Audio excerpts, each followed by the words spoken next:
श्री शिवाय नमस्तुभ्यम। हर हर महादेव। जब धरती तप रही थी, जब जीव संकट में थे, तब प्रकृति की करुणा, शिव की कृपा से सृष्टि को जीवन दान दिया। यह है सावन माह की वह दिव्य गाथा जिसमें छुपे हैं हजारों रहस्य, अनगिनत लीलाएं और शिव पार्वती का अनुपम संवाद। आइए सुनते हैं सावन महात्म्य अध्याय 22।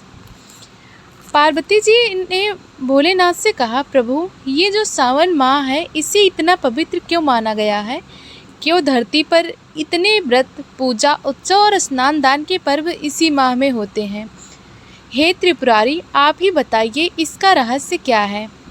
भोलेनाथ मुस्कुराए, शांत भाव से बोले, हे गिरजे, तुम्हारी जिज्ञासा उचित है। सावन केवल वर्षा का महीना नहीं है, यह जीवन का आधार है, भक्ति का द्वार है। इसमें छिपे हैं हमारे भक्तों के त्याग, तप और प्रेम की कहानियाँ। आओ मैं तुम्हें सुनाता हूँ सावन के चमत्कार जो केवल भाव से समझे जाते हैं। बहुत समय पहले की बात है। एक गांव में हरिराम नाम का एक साधारण किसान रहता था। उसके पास ज़मीन कम थी, बारिश कम होती, फसलें सूख जाया करती, लेकिन उसकी भक्ति गहरी थी। हर सावन में वह निर्जला व्रत करता, शिवलिंग पर जल चढ़ाता। लोग उसका उपहास करते, अरे हरिराम, तेरे शिव ने क्या दे दिया? सूखी ज़मीन, टूटी झोपड़ी और फटी कमीज। हरिराम मुस्कुराता, वो देख रहे हैं, जब देंगे तो झोली नहीं हृदय भर जाएगा। एक दिन भयंकर अकाल पड़ा, पूरा गांव सूखा, भूखा, पशु मरने लगे, जल खत्म हो गया। हरिराम ने उस वर्ष भी सावन व्रत नहीं छोड़ा। सूखे कुएं में जाकर भी उसने मिट्टी में शिवलिंग बनाया और जल अर्पण किया। शिव जी प्रसन्न हुए। भोलेनाथ ने प्रकट होकर कहा, हरिराम, तूने आस्था नहीं छोड़ी। अब देख, जहाँ सूखा है वहाँ हरियाली होगी। अगली सुबह उसका खेत हरा हो गया, कुआं जल से भर गया। गांव वाले दंग रह गए। तब हरिराम बोला, सावन सिर्फ पानी नहीं लाता, ये शिव की कृपा का महीना है। शिव जी ने पार्वती से कहा, देखो पार्वती, यह सावन उनके लिए विशेष है जो कठिनाई में भी आस्था का दीपक जला रखते हैं। पार्वती ने दूसरा प्रश्न किया, नाथ, क्या सावन में स्त्रियां भी आपकी कृपा की पात्र बन सकती हैं? भोलेनाथ बोले, हे देवी, स्त्रियां ही तो श्रद्धा की सच्ची मूर्ति होती हैं। सावन उनका उत्सव है। अब सुनो एक ऐसी स्त्री की कथा जिसने शिव को विवश कर दिया वर देने के लिए। काशी नगरी में एक निर्धन ब्राह्मण रहता था। नाम था वासुदेव और उसकी पत्नी सत्यवती। वो दोनों वृद्ध थे, कोई संतान नहीं थी, आय का कोई साधन नहीं। सत्यवती प्रतिदिन गंगा तट जाती और एक कलश जल भर लाती। वह कहती, ये जल शिव को अर्पण करना है। जो गंगा जल शिव को समर्पित किया जाए वह जीवन में अमृत लाता है। हर सोमवार वह 2 कोस दूर जाकर शिव मंदिर जाती, शिवलिंग पर गंगा जल चढ़ाकर लौटती। एक दिन रास्ते में उसके पैर में कांटा चुभ गया। वह लहूलुहान हो गई, लेकिन जल नहीं गिराया। उसने जल को माथे से लगाया और मंदिर पहुंची। शिव जी की प्रतिमा से धूप दीप हटे नहीं थे। अचानक दिव्य प्रकाश फैला और शिव जी बोले, देवी, तुम्हारी भक्ति ने मुझे बाध्य कर दिया है, मांगो वरदान। सत्यवती बोली, मुझे जीवन भर सेवा का अवसर मिले, बस यही आशीर्वाद चाहिए। शिव जी ने उसे गंगा सेवा का अमृत दिया।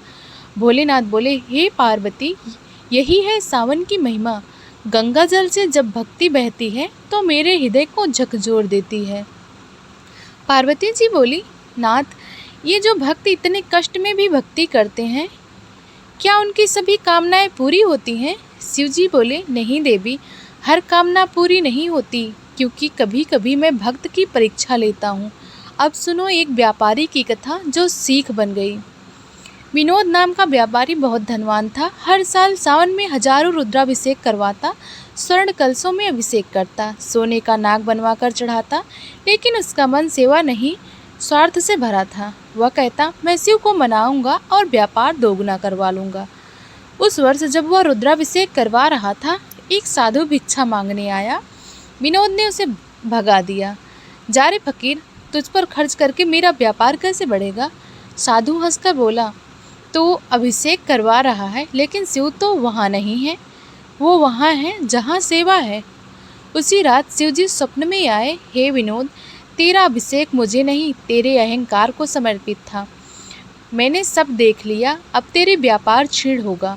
अगले दिन आग लगी, पूरा गोदाम जल गया।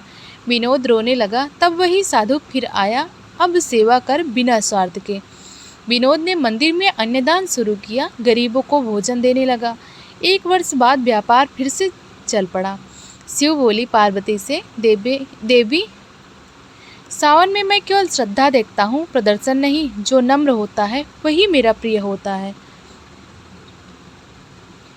पार्वती जी बोली, नाथ कभी कभी लगता है आप इतने शांत क्यों रहते हैं। आपको भक्त पुकारते रहते हैं पर आप प्रतीक्षा करते हैं। शिव जी मुस्कुराए, देवी जो शीघ्र देता है वह माया देता है, पर जो विलंब से देता है वह मोक्ष का मार्ग खोलता है। अब सुनो एक छोटी कन्या की कथा जो मेरी सच्ची भक्त थी। छोटी सी कन्या रमा। गांव में मंदिर नहीं था, न पंडित न पूजा। उसके घर के आंगन में मिट्टी से शिवलिंग बनवाया। हर दिन माँ से कहती, थोड़ा सा चावल दो, मैं भोले को भोग लगाऊंगी। माँ ने कहा, बेटी ये तो बस मिट्टी का खेल है। रमा बोली, नहीं माँ, ये मेरे भोलेनाथ हैं। सावन भर वह वही करती रही। भोर में उठती, बेलपत्र चुनती, भोग लगाती, भजन गाती। एक दिन गांव में तेज आंधी आई, सब उखड़ गया, लेकिन उसका मिट्टी का शिवलिंग जस का तस था। रात को रमा को स्वप्न आया। शिवजी ने कहा, बेटी तूने जिस मिट्टी को प्रेम से पूजा उसी में मैंने वास किया, तेरी भक्ति अमर हो गई। सुबह गांव वालों ने देखा, जहां रमा ने मिट्टी का शिवलिंग बनाया था वहां अब दिव्य ज्योति जल रही थी। पार्वती जी ने नतमस्तक होकर, नाथ आपने मेरी सभी शंकाएं का समाधान किया। अब मैं जान गई, सावन केवल ऋतु नहीं, यह चेतना है, सेवा है, आत्मसमर्पण है।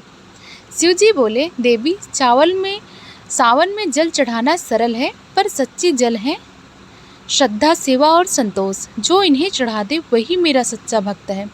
सावन के हर दिन में शिव समाये हैं, हर बूंद में शिव का वरदान है। पार्वती शिव संवाद ने यह सिद्ध कर दिया, जो प्रेम से पुकारे उसे सावन में शिव अवश्य सुनते हैं।